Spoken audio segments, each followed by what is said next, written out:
Então, bem-vindos todos.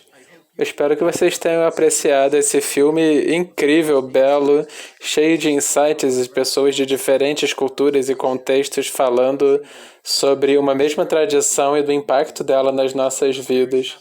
Então, eu fico muito feliz de dar as boas-vindas a vocês para essa segunda sessão. Um painel maravilhoso. Os quatro convidados hoje têm Penema Rinpoche, Andrea Hackman e Rob Patterson. Então, bem-vindas calorosas a todos vocês. Muito obrigado pelo tempo, por estarem aqui, por trazerem seus insights e por produzirem, Andrea, no caso, esse filme belíssimo. Então, se vocês quiserem, a gente vai ver outros filmes feitos pela Andrea nas próximas sessões. A gente agora está discutindo apenas esse. Então, sem mais delongas, nós vamos dar sequência à discussão de ontem, em que a gente ensinou sobre o comprometimento e a energia maravilhosa do 33º Meretrizing e o papel dele sobre a expansão do bom. E esse filme é o resultado, é o fruto daquela expansão. E não é um resultado final, é um processo que continua se expandindo. Então, por favor, deem boas-vindas aos nossos quatro panelistas de hoje. Eu gostaria de saber, a partir da experiência deles em primeira pessoa, o impacto que fazer esse filme, de ser um praticante de longa data, Andrea tem sido uma membro da Sangha muito comprometida. Qual o impacto que esses ensinamentos continuam tendo no mundo também? Então, eu gostaria de dar boas-vindas a todos vocês, a toda a audiência. Por favor, leiam na página de apresentação, tem a biografia dos convidados. Eu não quero gastar um tempo fazendo isso, então eu gostaria apenas de dar minhas boas-vindas. Talvez nós possamos começar as perguntas com a Andrea, que, como eu disse, ela é uma praticante já de longa data, membro da Sangha, produtora desse filme e de outros filmes maravilhosos. Andrea, então talvez a gente poderia começar o nosso painel com você nos contando um pouco sobre a sua inspiração e motivação por trás da produção desse filme particular. Sim, muito obrigada. Muito obrigado por esse painel de hoje.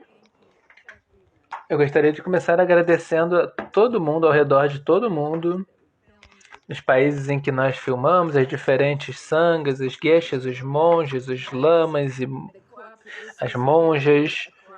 Isso realmente foi um esforço colaborativo da parte de muitas pessoas.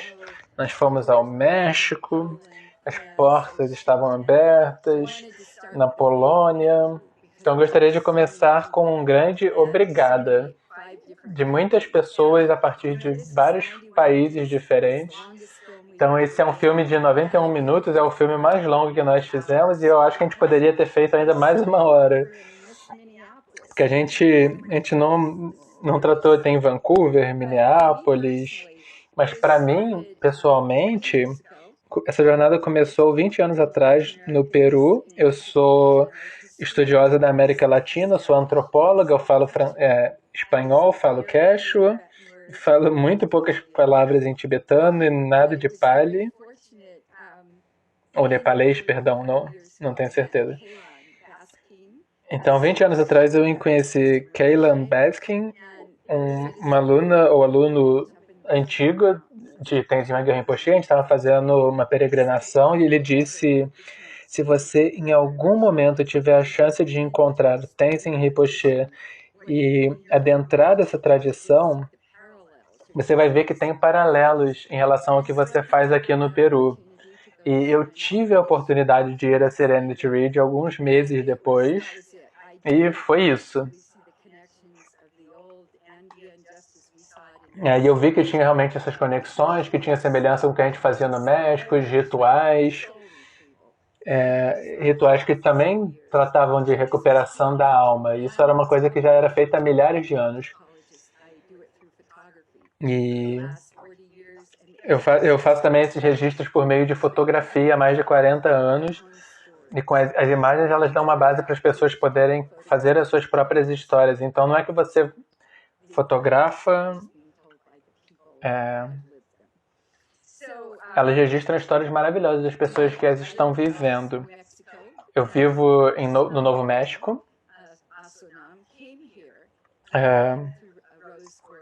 A Sonam veio aqui e eu o encontrei e ele disse: você faz filmes? Então vamos usar o Manry. E foi assim que o nosso primeiro filme foi feito. Eu estou mencionando isso brevemente porque uma coisa conecta com a outra.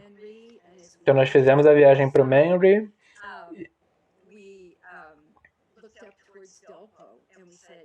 E nós olhamos para Dolpo e vimos, a gente precisa ir lá.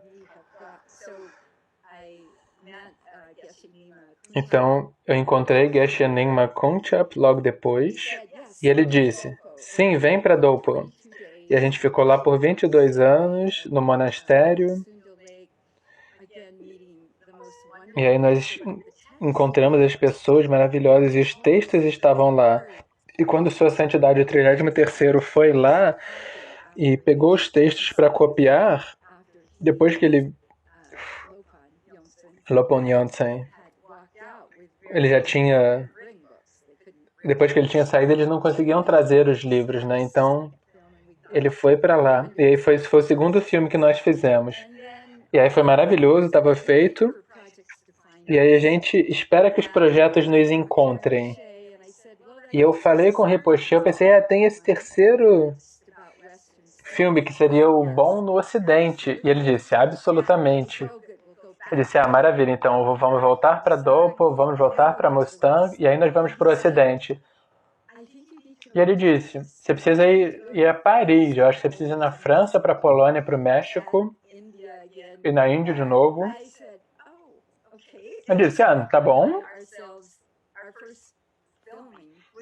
Então a nossa primeira filmagem foi feita em Paris. E aí foi maravilhoso. Shantin Campo, Sua Eminência Lopon. Eles aceitaram. Nós fizemos essa entrevista maravilhosa, a gente já o conhecia do Manry. Então todos esses projetos são conectados. Eu não diria que é o último, mas ele é a combinação desses três. Porque nós aprendemos muito em cada um. Depois que nós fizemos o primeiro filme, a gente pensou, bom, contamos essa história, agora alguém levantou a mão e perguntou, qual a diferença do budismo tibetano para o Bon? E a gente pensou, vê o filme de novo, acho que a gente falou isso. E a gente fez o segundo filme, e sempre que a gente volta para Chelsea, no México, porque é a nossa casa aqui, a gente mostrou o Bon no Ocidente cerca de um ano atrás. E o Kempo estava aqui, de Katmandu. Aconteceu que ele estar aqui dando ensinamentos. E ele veio para a estreia. E a gente estava no palco e a gente perguntou, bom, alguém tem uma pergunta? E ninguém fez uma pergunta. A gente pensou, bom, talvez dessa vez a gente conseguiu contar a história direitinho, resolver as perguntas. Mas é assim que os três filmes se ligam. A gente foi para Tenerife, a gente tentou encontrar o Nankai Norbo. Então as pessoas que estão nesse filme, talvez, acho que essa é a minha dor no coração, mas a gente, por mais que a gente possa seguir, que a gente teve que editar e colocar em 91 minutos só. O David Alburn, algo assim, um editor maravilhoso, demorou praticamente um ano para fazer tudo de novo, a edição. Esse filme ele tinha o tempo dele, ele tinha a sua própria vida, não dava para acelerar. A gente foi para centros diferentes. Então, a gente foi para Colorado e a gente soube que o 33º Manry havia falecido. Então, não apenas nós tivemos doadores maravilhosos, generosos, eles disseram, vão. E a gente não teve que se preocupar, a gente foi, viajou, encontrou com o diretor de fotografia, ele estava lá para cremação, e aí o tempo passou que o filme estava levando um tempo longo para ser feito. O último lugar em que nós filmamos foi no Anderson, no centro com o Alejandro, trabalhando com pacientes com câncer. Então tem diferentes partes que continuaram sendo reunidas. E depois, em um ano, quando teve a entronização do novo abade, nós fomos também para o mosteiro e todas as pessoas também ajudaram muito. A gente viajou para lá e fizemos a filmagem também. Então as peças continuaram se juntando. Então absolutamente não houve nenhum processo de acelerar, de apressar. Então essas foram as experiências e eu diria que as ideias, os melhores momentos, o ponto é dizer que essa tradição, a sabedoria antiga importa no mundo moderno. Então, a primeira vez que nos disseram que o bom tem 18 mil anos,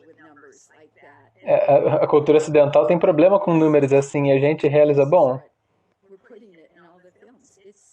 isso é verdade, 17, 18 mil anos, a gente está colocando nos filmes, e a linhagem, os professores, isso é o que realmente importa.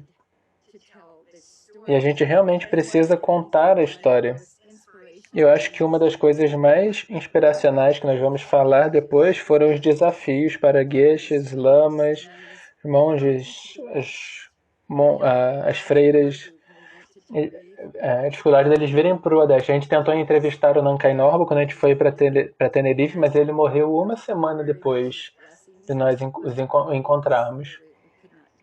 Mas, infelizmente, nós nos sentimos muito abençoados, mas não deu tempo de fazer a entrevista. Então, muitos gueixes saíram do Tibete e vieram para a Itália, como nós dissemos. Nós queríamos honrá-lo. Quando nós listamos todos os centros bons, porque nós queríamos honrar a todos. E ainda assim, mesmo fazendo isso tudo, ficou com 91 minutos de filme. Então é isso. Obrigado, André. Isso é uma apresentação maravilhosa para o nosso painel, para a discussão. Esse filme, quando você o vê, ele é sobre transformação. É sobre as transformações que as tradições de sabedoria antigas engatilharam na vida de muitas pessoas, dispararam na vida de muitas pessoas. Então eu queria perguntar a Khenpo-Nyima Rinpoche e Geshe-la, da sua perspectiva, viajando para ensinar na Europa, Rússia, Polônia, América Central, Colômbia, você poderia dizer, da sua perspectiva, como você viu esses ensinamentos transformarem os seus alunos, transformar a vida de seus alunos e alunas?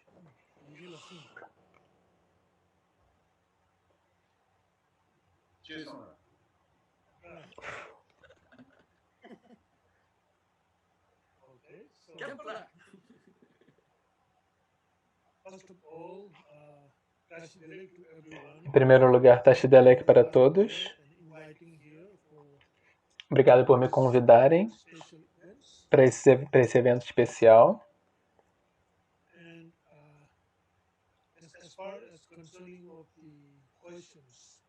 No que diz respeito às perguntas,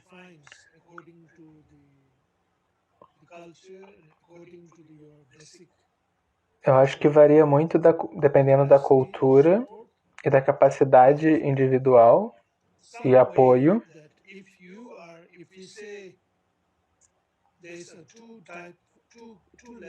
Mas, num certo sentido, se você disser, tem 2 níveis de praticante, ou até 3, a gente pode dizer. Então, a gente pode dizer alguns que têm o ensinamento, o interesse não apenas no bom e nas tradições antigas, mas que também tem uma fé mais profunda e um interesse em implementar essa essência na vida cotidiana. Nesses a gente consegue ver o resultado. os benefícios. Aqueles que ouvem os ensinamentos como se fosse um remédio, ou seja, só tomam quando você tem alguma dor, e aí você procura um anestésico, mas quando a dor passa você deixa pra lá, tem esse tipo também. Então isso já tem um nível diferente. Então tem uma combinação de efeitos.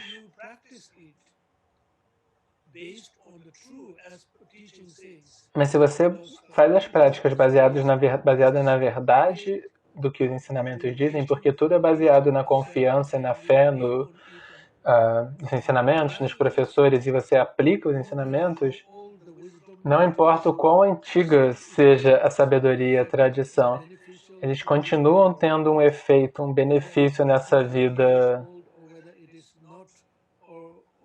Não importa quantos anos tenham. Podem ter 17 mil anos. A sabedoria, sim, é antigo, mas ela continua sendo muito aplicável a esse mundo moderno. Isso não é apenas o que eu acredito que irá ajudar na minha crença, mas eu também testemunhei isso entre os alunos, em que em diferentes circunstâncias, de muitas maneiras, e se você realmente tiver uma conexão realmente profunda para o ensinamento,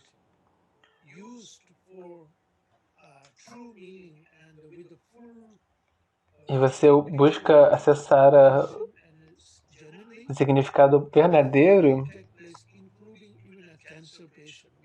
definitivamente ele dá resultados, incluindo em pacientes com câncer, por exemplo. Para dar um exemplo, tem muitos alunos, alguns dos quais já haviam, por exemplo, marcado a data para a cirurgia, para remover o tumor, e que participaram dos ensinamentos e das práticas e seguiram a condução de uma maneira geral e muito, muito seriamente. E quando eles iam para a cirurgia com a preparação toda, e antes, quando eles eram testados, o tumor já nem existia mais. Tem muitos casos assim. Então, tem muitos casos em que as bênçãos e os ensinamentos dão resultados. Então, eles nos inspiram, nos encorajam.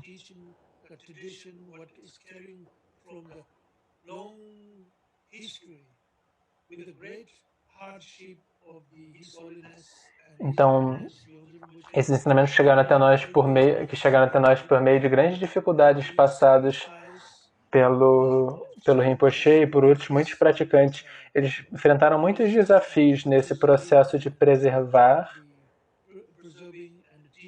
os ensinamentos, a vida, e transmiti-los para a nova geração, a geração de mais jovens. Frequentemente, a Sua Santidade, o 33º, falava da transmissão dos mais velhos, dos anciãos para os mais jovens. Esse é um momento de uma grande responsabilidade, esse momento da transmissão. E nós que estamos recebendo os ensinamentos e estudamos, nós também temos essa responsabilidade de nos certificar que essa transmissão preciosa da tradição esteja sendo bastante bem transparente dos mais velhos para os mais jovens, antes de nós começarmos a espalhá-la.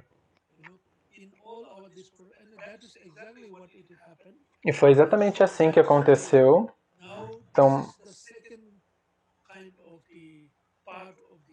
essa é a segunda parte, o segundo motivo desses ensinamentos que nós chamamos de preservar, difundir e manter, por meio dos ensinamentos e assim por diante. Então, a parte deles de nos transformar e nos transmitir a linhagem pura, não quebrada, autêntica, de um Longti. E agora o nosso trabalho, nossa tarefa é manter e preservar e também difundir os ensinamentos. para diferentes países, incluindo o Tibete, em diferentes regiões do Tibete. Então, esses jovens geshes, incluindo alguns de nós, como Geshe Yundrula, Tenzin Rinpoche, Khenpo Tenlek Duma Gelek Rinpoche, algo assim. Então, muitos deles estão viajando em diferentes partes do mundo para ensinar e passar adiante e preservar também os ensinamentos. Então, por causa disso, tendo dado ensinamentos há muitos anos para diferentes culturas, diferentes idiomas, diferentes crenças, no começo não é tão fácil. Primeiro, por causa da barreira da linguagem. Segundo, terceiro, a barreira cultural. Terceiro, porque você está em outro ambiente. E mentalmente é muito diferente. Nós vivemos em um mundo diferente, a gente acredita em coisas diferentes. Nós estamos falando de ensinamentos, mas a gente não está recebendo o ensinamento da maneira que nós estamos acostumados. Então, como nós fazemos? Então, muitos de nós, geshes e lamas, que estão ensinando, eu tenho certeza, eu mesmo, eu aprendo muito também viajando e ensinando. É uma nova maneira de ensinar. O valor, a preciosidade, o coração, o nível profundo dos ensinamentos, ele não deve se perder na linguagem. Então, passando por isso, viajando a gente aprendeu muito também. Então, de alguma forma, a gente consegue comunicar. É necessário abrir um novo espaço em nós para reconhecer a maneira pela qual nós estamos lidando e sendo desafiados. Então, quando você decide ter um espaço interno, ele torna muito mais fácil passar os ensinamentos adiante. Se a gente se prender demais a certas tradições e culturas e a maneira pela qual você experienciou, se você se prende rigidamente, você pode fazer isso. Mas ele vai ter um espaço limitado para quem consegue ter acesso. Só muito poucas pessoas vão conseguir acessar.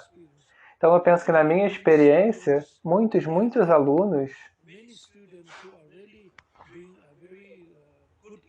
que estão realmente indo muito bem nas práticas. O ensinamento vai em diferentes países, mas no que diz respeito às práticas, o mais importante, número 1, é a crença de que acreditar que os ensinamentos podem ajudar.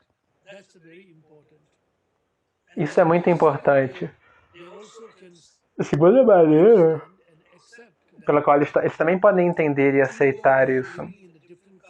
Ainda que nós estejamos vivendo em uma diferente cultura, tradição, linguagem, ainda assim a sabedoria e o conhecimento, nós ainda podemos recebê-lo e ela pode ser benéfica.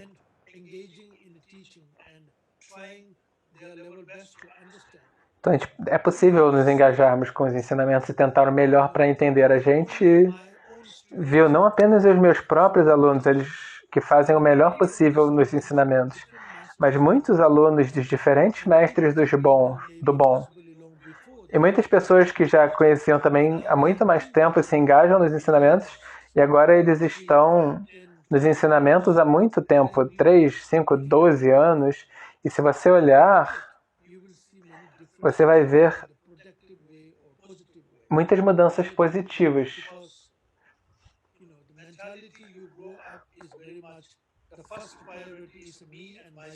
Porque a mentalidade com a qual você cresce, a primeira coisa que a gente aprende é eu. É se preocupar comigo. Mas aí, depois que você recebe um sabor dos ensinamentos, você começa, bom, eu estou bem, deixa ser, e se abre para os outros também. Ok, eu estou bem. Então, se ele ou ela estão passando por essas circunstâncias, você acaba sendo muito mais generoso, tendo muito mais flexibilidade. E se abrir isso faz com que você não tenha problemas e hesitações. Senão você vai ficar se perguntando, é porque eu sou a pessoa que deveria atingir isso, obter isso. Mas quando você se abre um pouquinho mais,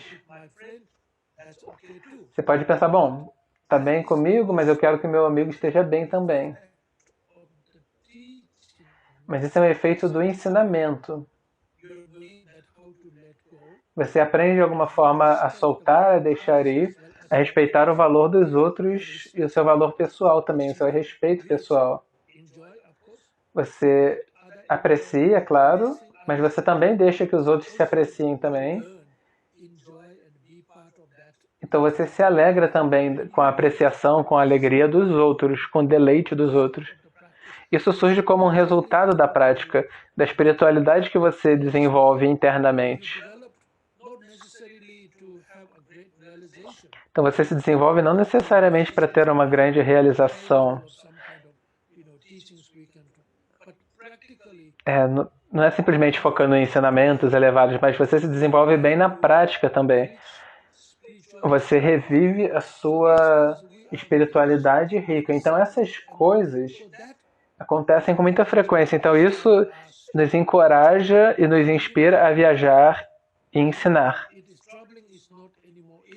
Ainda que não seja fácil, não esteja mais fácil, ainda mais agora que nós estamos envelhecendo, você não tem mais 20 anos de idade.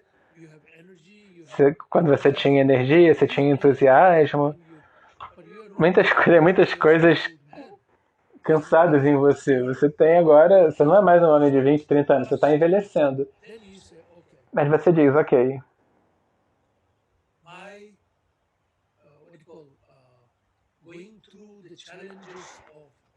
eu estou passando pelos desafios, viajando no avião. Bom, mas isso sou eu. Mas tem muito mais pessoas que eu posso beneficiar, eles são muito mais numerosos. Então isso encoraja. Então, num certo sentido, a gente pode dizer que a gente sacrifica o nosso conforto, a nossa tranquilidade, a nossa facilidade, porque vale a pena. Porque nós vemos o resultado que as pessoas estão recebendo, que as pessoas estão buscando desesperadamente, e elas estão buscando desesperadamente ter algo mais. Então isso significa que elas estão valorizando os ensinamentos e esse é o nosso propósito de vida, especialmente em nome do Geshe, do professor. Esse é o nosso propósito. O ensinamento do Buda, o ensinamento de Tompa Sherab, é para beneficiar os outros.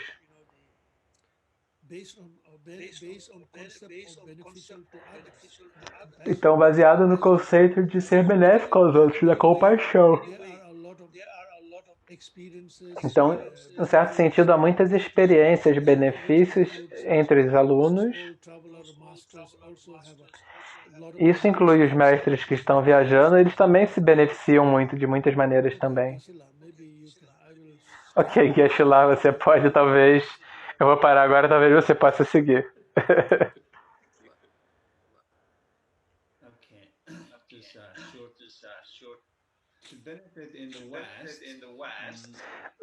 Os benefícios no Ocidente, para beneficiar no Ocidente,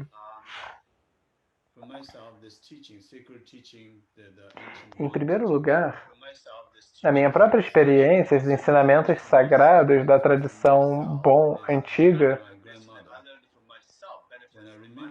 eu me beneficiei por conta própria, vieram da minha avó.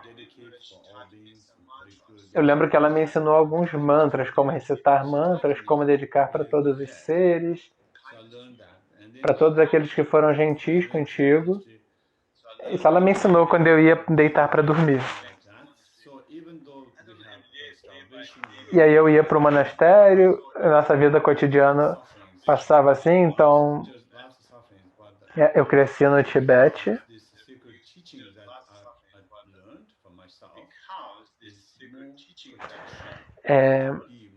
Então, devido a esses ensinamentos sagrados que eu aprendi,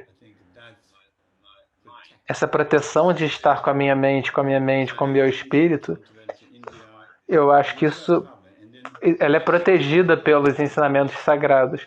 Então eu fui do Tibete para a Índia, e por onde eu viajei, depois de muitos anos na Índia, eu vim para o Ocidente, para diferentes países.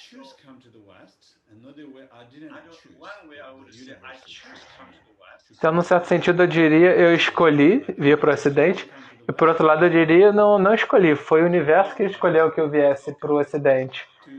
Eu senti que se eu não viesse para o Ocidente, eu não teria vida. Então, eu comecei a aprender a língua, a cultura, até a comida, muito diferente do lugar de onde eu vim. Então, eu primeiro, para aprender a cultura, antes mesmo de eu ensinar.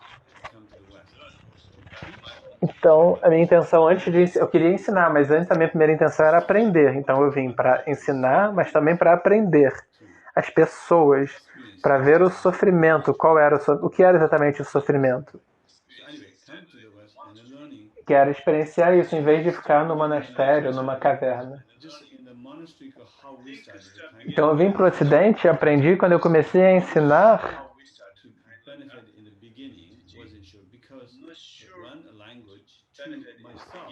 Eu não sabia. Eu não tinha certeza de como ser benéfico no início. Primeiro, por causa do idioma. Segundo, por mim mesmo. Eu não sabia como ensinar de uma maneira compatível com o entendimento que eles tinham, com o nível em que eles estavam. Então, quando eu comecei a entender isso, até que tipo de sofrimento acontecia no Ocidente, então no Ocidente, eu vi que tem muitas pessoas no Ocidente que tinham sofrimento mental, estresse.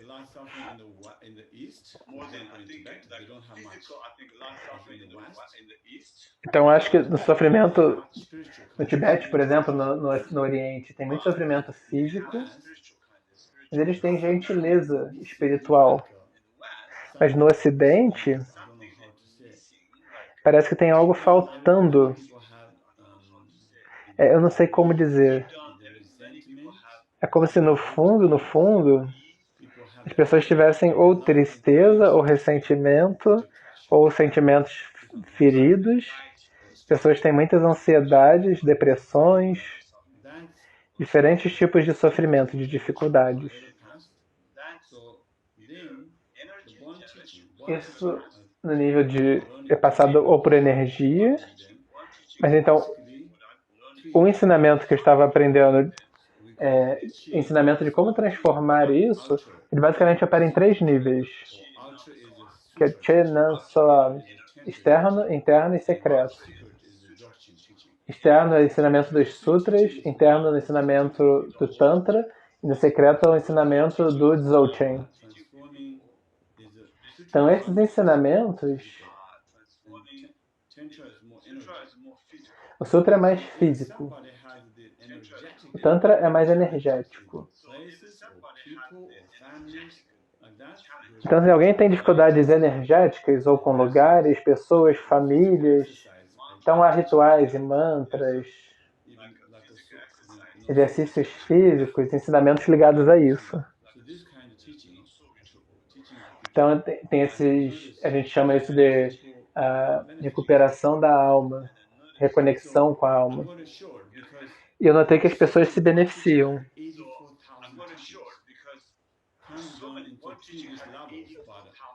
Então não tinha certeza, porque os ensinamentos bons tem 84 mil ensinamentos, aí se resume a esses 3 níveis.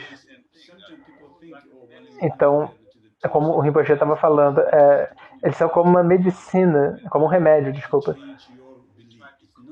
Então quando a gente dá os ensinamentos no Ocidente, a gente tenta converter o bom. O objetivo não é converter o bom para mudar as suas crenças. Para mim, o ponto dos ensinamentos bom é oferecer o remédio que se você tem um problema físico, ou um desafio energético, ou um estresse mental, então esses ensinamentos são aplicados na sua vida e te beneficiam. Então é por isso que eu ensino para as pessoas como um remédio, o que quer que ajude. Não importa se você acredita ou não. Mas o que nós fazemos primeiro você aprende, então uma vez que você tem aprendido, e aí você pode saber, como se você tomar um remédio, você sabe se foi benéfico ou não.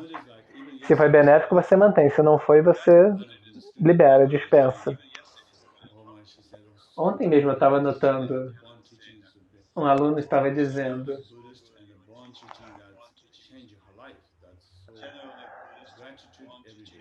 Ela estava dizendo que esses ensinamentos do budismo, do bom, haviam transformado a vida dela. Então ela estava expressando uma gratidão. Eu, por ouvir isso, eu fiquei muito, muito feliz.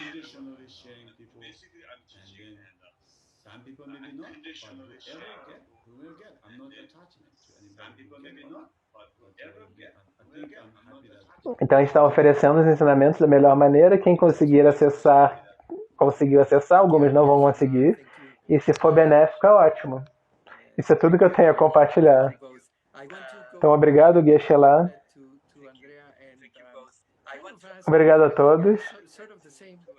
Eu quero voltar um pouquinho para a Andrea e fazer uma pergunta que seria focada na sua própria experiência, Andrea.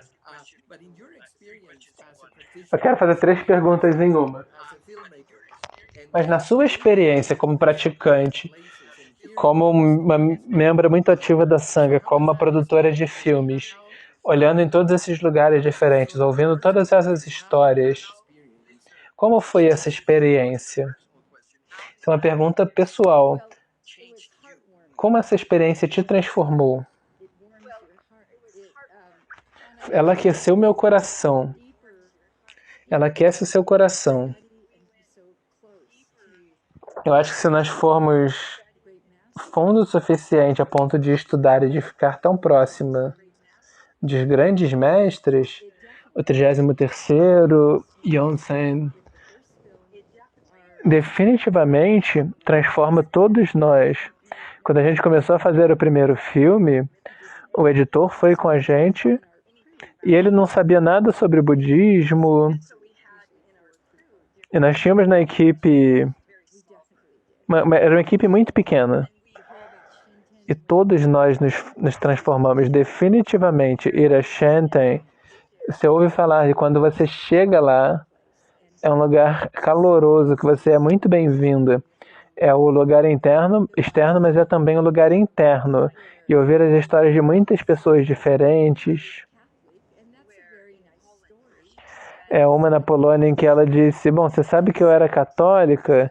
Isso é uma história muito legal, mas é uma história de uma outra pessoa. Então tem muitas coisas que as pessoas disseram. E vocês dois falaram, a sensação quando as pessoas expressam sua gratidão, e é isso também que nós recebemos. Expressões de gratidão por esses ensinamentos virem para o Ocidente. Como você estava falando, Kempo, passar pelo processo de chegar lá em uma outra cultura, e o Kempo disse sobre o processo de aprender o inglês, não necessariamente fazer aulas, mas aprender. Geshe Khalsa falou de uma maneira parecida, assim. Ele falou do metrô, de andar no metrô, né? Eles chegarem lá em Manhattan, estavam assustados e simplesmente transitar por lá. Então todos nós aprendemos, os professores aprenderam, os alunos aprenderam. Então, e todos nós no Ocidente, nós temos muita sorte de poder ter acesso a esses ensinamentos.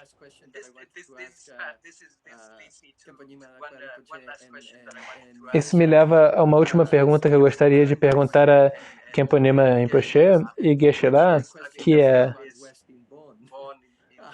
o filme se chama Bom no Ocidente, e a minha pergunta é: quanto que o Oeste pode ser o bom, entender o bom? Então, se vocês puderem ser breves devido ao tempo, mas eu queria perguntar como que o Ocidente, porque eu penso que Khenpo Nyima Dapa Rinpoche, como o Ocidente se transformou como um ser humano, como pessoa, como professor.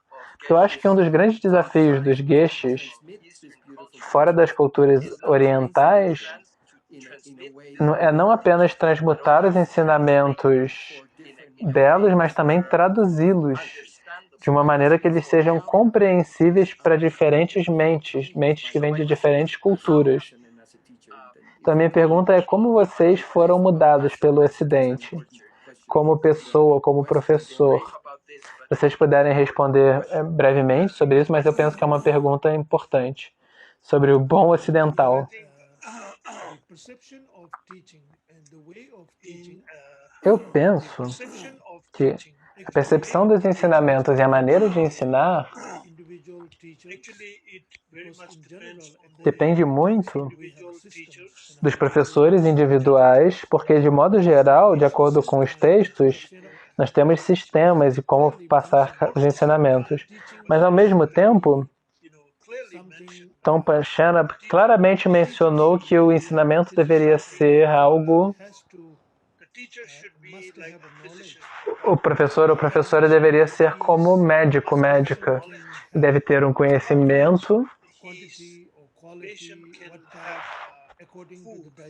do quanto o paciente pode receber alimento, de qual tipo de alimento, de acordo com a sua capacidade de digestão. Da mesma forma, quando você está aberto... Desculpa, recomeçando. Quando você está transmitindo ou guiando dessa maneira, o que você mais aprende é como usar as palavras da melhor maneira possível que possa comunicar a verdadeira mensagem do ensinamento.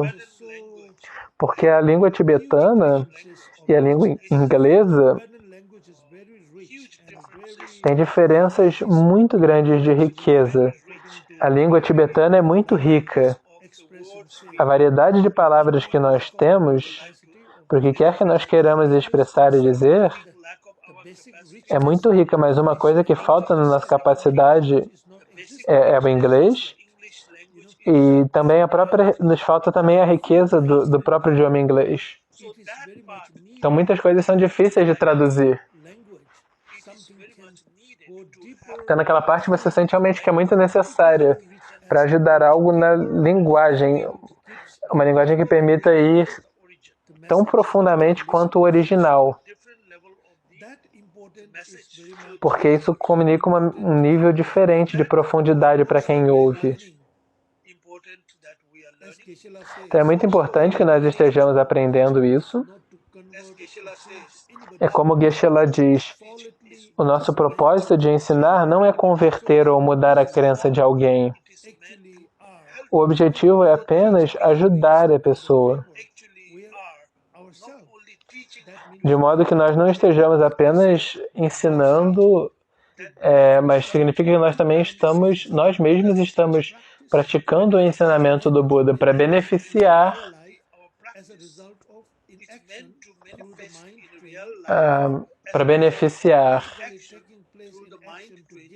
a nós mesmos e aos outros, e aí o resultado da nossa prática ele se manifesta no mundo externo, e fisicamente isso acontece quando nós de fato oferecemos os ensinamentos.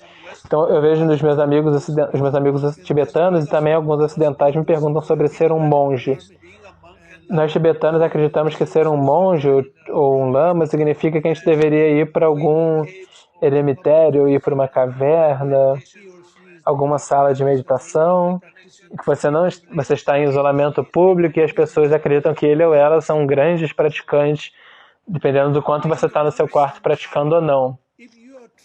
Acreditam que você é um grande ermitão. Num certo sentido, se você está verdadeiramente corpo, fala e mente em retiro,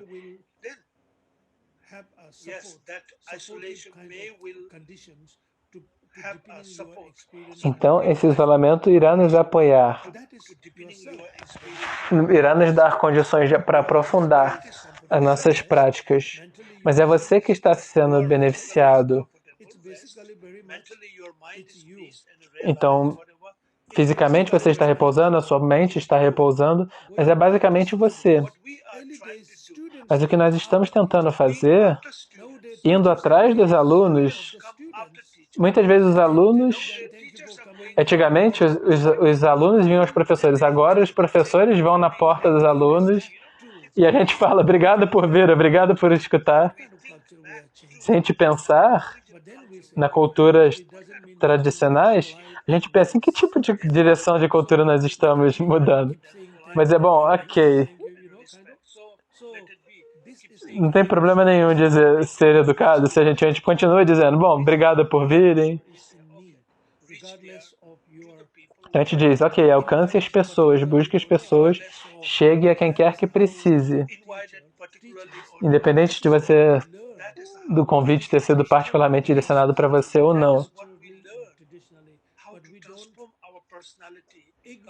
Então é assim que nós aprendemos a nos transformar em termos de personalidade, cultura, mas a gente não precisa mudar a essência dos ensinamentos. A gente pode manter o coração aberto para ajudar a mudar, a adequar um pouco a maneira de ensinar de acordo com o local, época, circunstâncias, etc. Isso é algo muito importante para entender onde você ensina.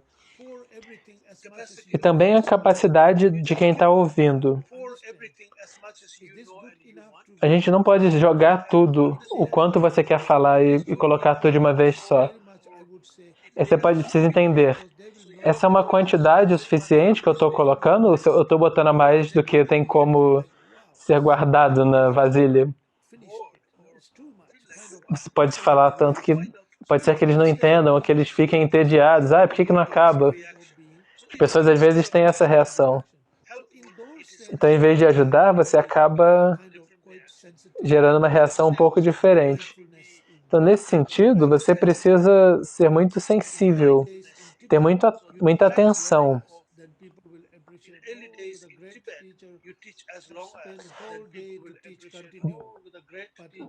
Então, no Tibete, você falava tanto quanto fosse necessário, e as pessoas falavam, nossa, que grande professor, poderia continuar o tempo todo. Mas hoje em dia não é assim, as pessoas têm sempre seu tempo limitado, etc, etc. Então a gente entende a capacidade e a gente entende a maneira de ensinar de uma maneira que é benéfica nos diferentes lugares para diferentes pessoas. Obrigado, Rinpoche. Geshe-la.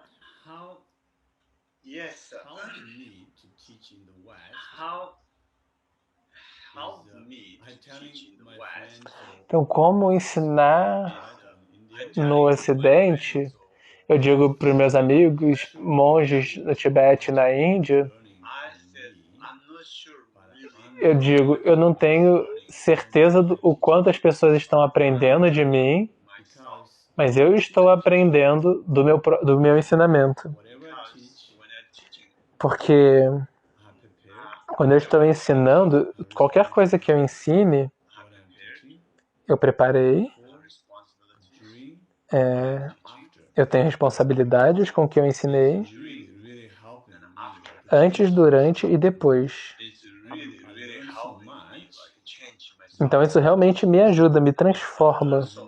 Então eu aprendo tanto com os ensinamentos, inclusive no monastério, estudando todo dia de manhã à noite por 11 anos e meio. Mas todos os ensinamentos você olha, você vê, mas aí você vem para o Ocidente, uma cultura totalmente diferente, pessoas totalmente diferentes. Então todas as coisas são diferentes.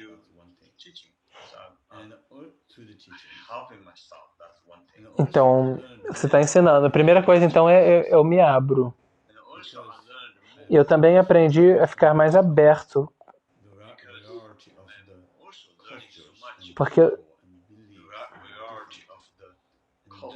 eu também aprendo muito com a variedade de culturas e pessoas e crenças. E não importa se você está indo para o Ocidente, para o Leste, seres humanos são seres humanos. Para o Ocidente, para o Oriente. Então você pode olhar essa pessoa de uma cultura diferente, tem uma aparência diferente, mas lá no fundo, todos nós somos os mesmos, nós somos iguais. Todos queremos ser felizes, ninguém quer sofrer. Nesse sentido, não importa o que quer que você acredite, não importa. Então eu simplesmente me conecto com a pessoa, rindo, conversando, não importa. Eu trato como seres humanos. Com esse tipo de reconhecimento, eu aprendi quando eu vim para o Ocidente, encontrando muitas pessoas. Eu aprendi isso sobre a condição dos seres humanos. Então isso foi algo que eu aprendi das pessoas no Ocidente. Eu também aprendi que na tradição, na cultura, no monastério, é uma maneira muito acadêmica de aprender. Palavra por palavra, significado, tudo você tem que memorizar. Esses 3, esses 4, esses 5, tem todas essas coisas assim. E aí eu chego no Ocidente, se a gente tentar ensinar assim, você vê que eles não conseguem nem lembrar, porque já tem tanta coisa acontecendo.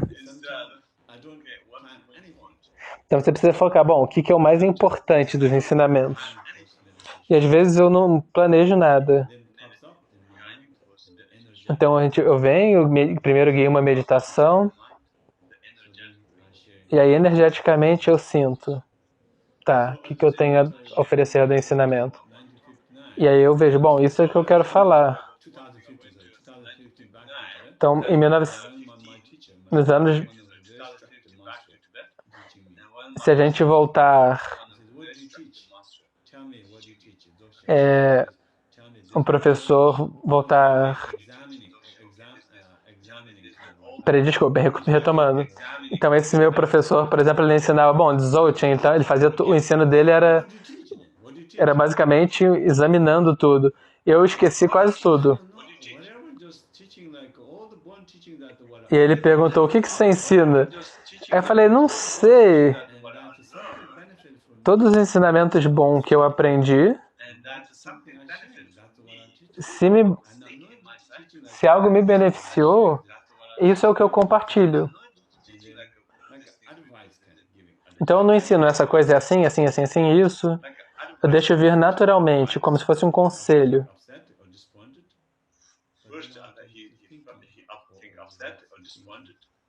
Então, em primeira vez, quando eu contei isso para esse professor, ele ficou um pouco desapontado, incomodado. Mas aí ele pensou um pouco e falou, muito bom, que bom.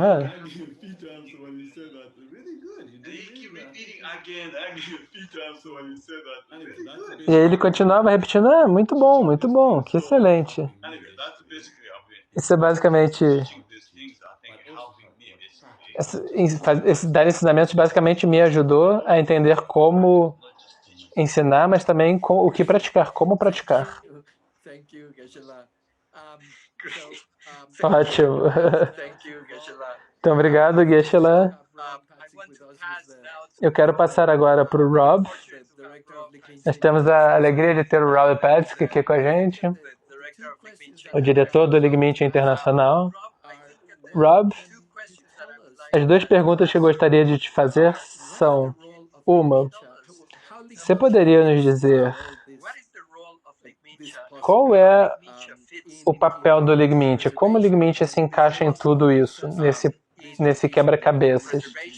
Na preservação, em tornar essa tradição mais acessível, esses ensinamentos ao redor do mundo. Essa é a minha pergunta. Depois eu tenho outra. Eu acho que nós continuamos procurando a pergunta, procurando a resposta para isso. Ouvindo o Rinpoche e o Geshe-la falarem, eu me lembrei das histórias de quando Tempa Chera primeiro veio ao Tibete, ele viu como as pessoas eram, e ele não deu todos os ensinamentos de uma vez só. Primeiro ele ensinou como fazer as práticas, os ensinamentos, e aí depois ele foi dando mais ensinamentos. Então, no Ocidente também tem Zhuangzi Rinpoche, Mingadapa Rinpoche, outros muitos professores. Eles vêm, eles olham onde nós estamos, onde nossas mentes estão, quais são as nossas questões, como nós experienciamos o sofrimento, e aí eles encontram os ensinamentos, igual como o Geshe lá falou, você senta lá, você simplesmente oferece certos ensinamentos porque você vê onde eles estão. Eu acho que ao redor dos últimos 27, 28 anos agora, o Tenzin Wangyal Rinpoche tem viajado ao redor de todo mundo e ele foi afinando, foi refinando o seu ensinamento, o seu estilo de ensinar para torná-lo bem acessível, ao mesmo tempo em que ele mantém a tradição, toda a tradição antiga, mas também nos conecta uns com os outros. Muito da nossa vida moderna, muito dos sofrimentos sobre os quais que nós experienciamos é porque nós estamos muito desconectados, não só internamente, mas também uns com os outros. Então o Ligmintia começou como essas pequenas comunidades em que as pessoas se conectavam e compartilhavam as práticas, encontravam maneiras de inspirar uns aos outros e continuar com as práticas e de conferir as práticas. Já tem mais de 25 anos agora, a gente tem mais de 5 centros de retiros, ensinamentos em muitos idiomas, os Facebook Lives.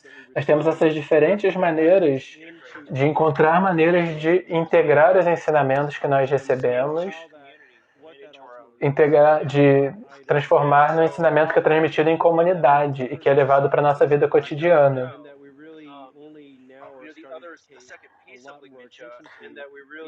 Outra coisa sobre o Ligmintia é que nós estamos começando a prestar mais atenção em como preservar as culturas autênticas do Yongdrung Bon. Que nós, no Ocidente, nós temos as mesmas questões que o Rinpoche e o Geshe estavam falando, que eles vêm até nós e eles não sabem o idioma. Eles não reconhecem e tem rituais que são completamente estranhos para a gente. Então tem todo esse aprendizado que nós precisamos fazer para poder encontrá-los e receber os ensinamentos também. E eles são incrivelmente generosos na maneira pela qual eles se adaptam a nós mais do que nós nos adaptamos a eles. Mas como resultado, agora nós queremos garantir que nós vamos que nós não percamos a autenticidade do que eles trouxeram com eles do Tibete, do Nepal, da Índia. Então, encontrar maneiras de documentar isso, de dar apoio aos monastérios, aos geshes, aos lamas, gravar os ensinamentos, preservar os mestres que ainda estão com a gente. Então, isso também são coisas que nós estamos tentando fazer mais e mais. Então, uma coisa importante que nós vimos dos filmes ontem, a biografia do Lobon Rinpoche, a gente precisa disso.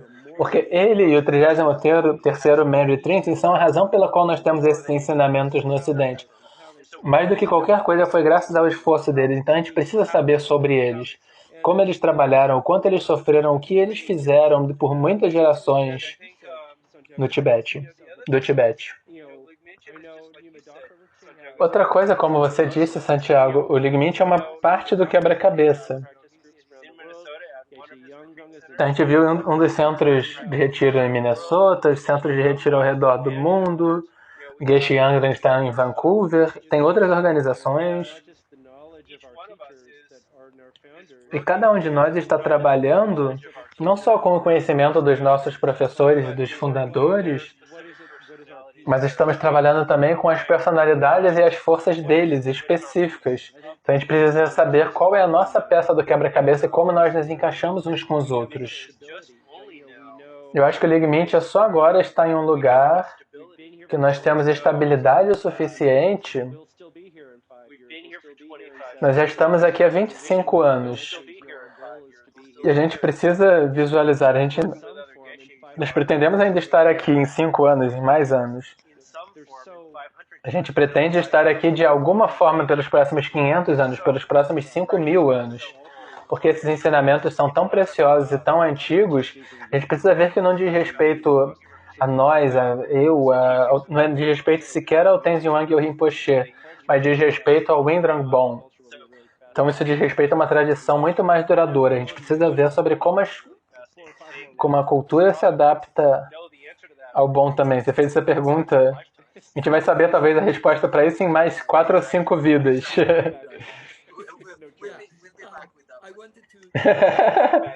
Então a gente se reúne de novo na próxima. Eu queria encerrar essa sessão com uma pergunta para vocês. Khenpo Nyingma Rinpoche, Geshe Yongdong, Tenzin Wangyal Rinpoche, Khenpo Tempa Rinpoche.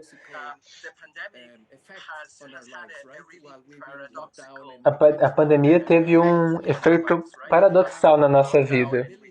Nós ficamos em lockdown, nós não podíamos viajar, mas nós tivemos a habilidade de, por meio da tecnologia,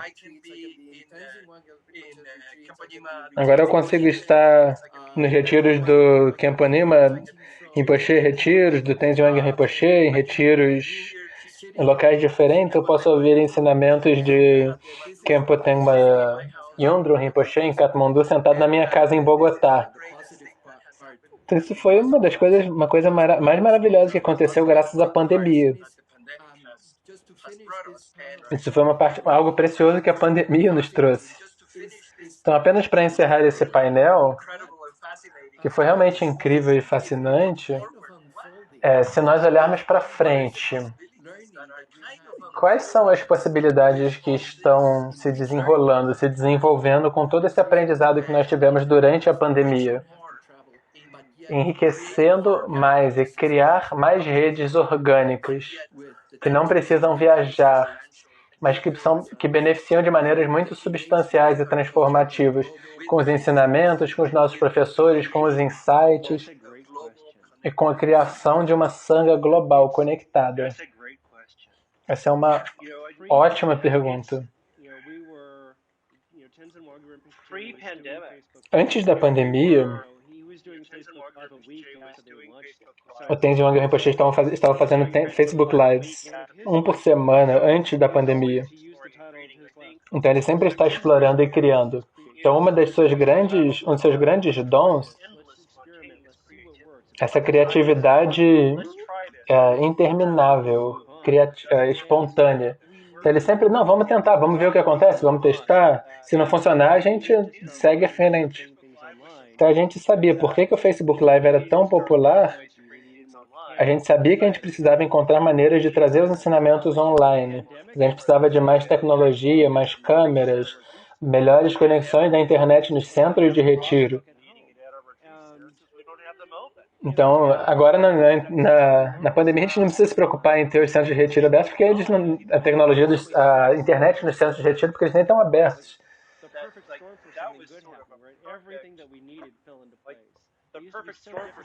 Então essa foi assim, a tempestade perfeita para algo bom acontecer. Então a gente fez esses streams que vêm de pessoas em regiões diferentes, e o que nós aprendemos foi: se você não bater boca com a realidade, se você não discordar da realidade, se você olhar nas suas circunstâncias e perguntar, bom, assim é como as coisas são, como eu posso ajudar? Como eu posso me pôr a serviço? Como eu posso ajudar? Então a gente estava dizendo há tanto tempo que a gente quer fazer retiros online, a gente precisava fazer. Talvez a gente precise agora melhorar as nossas licenças do Zoom, e olha só, os tradutores querem ajudar.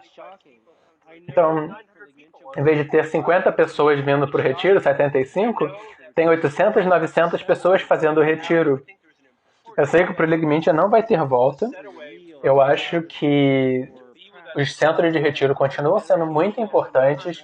Você separar um tempo na sua agenda, estar com as pessoas, se juntar para as refeições. Essa energia coletiva das pessoas estarem no mesmo lugar é muito importante. As atividades das 3 portas, da gente se juntar e conseguir se juntar por um fim de semana, ótimo. Nós podemos nos juntar para praticar por meses ou anos. Isso tudo é muito importante. Então nós vamos continuar fazendo isso. Mas nós vamos continuar olhando, dadas todas as circunstâncias, como nós podemos oferecer para as pessoas nos diferentes locais. Então a gente queria estar com o Rinpoche, desculpa, eu não entendi o nome, o Rinpoche que está em Minneapolis. A gente queria estar com ele há muito tempo, e agora finalmente nós tivemos a chance de fazer isso. Nós só nos encontramos, a gente já tinha se visto há muitos anos, e a gente só conseguiu se reencontrar depois do coronavírus. Então, repentinamente, nós passamos a ter um nível de conexão que a gente nem sabia que nós poderíamos ter. Então, isso é uma bênção incrível.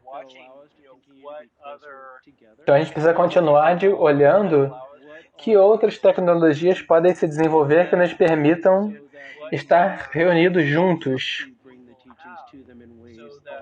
E quais são as necessidades que as pessoas têm, de modo que nós possamos atender às suas necessidades. Ensinamentos mais curtos, mais longos, mais ensinamentos de Tantra ou mais ensinamentos de Dzogchen. Então, a gente precisa ouvir as pessoas, o que elas precisam também, o que elas querem, o que está fazendo elas aparecerem, aí a gente vê os números. Então, obrigado, Rob. Acho que nós estamos chegando ao nosso limite de tempo agora. Eu queria só encerrar agradecendo a vocês profundamente pelo tempo, em meu nome, em nome de Tenzin Wangyal Rinpoche. Obrigado pelo seu tempo, pelos insights, pelo comprometimento, por serem parte dessa mandala incrível, expansiva do bom no Ocidente. E do Ocidente no bom também. E todas as variações no meio termo. Então eu gostaria de lembrar a todos que as nossas sessões continuam, o festival de filme continua. A gente vai ver mais filmes da Andrea, um que ela mencionou, Double Mustang. Então fiquem de olho. Nós encontramos vocês sábado que vem. Aos nossos convidados, muito obrigado profundamente pelo seu tempo, pelos seus insights. Tenham um ótimo dia. Obrigado, Santiago. Eu gosto pela oportunidade de ver todos aqui. Eu aprecio o que todos vocês estão fazendo. Obrigado. Obrigado, Rinpoche. Obrigado, Geshe-la. Obrigado, Andréia. Você nos deu uma razão para que todos nós estivéssemos online. Obrigado, foi maravilhoso.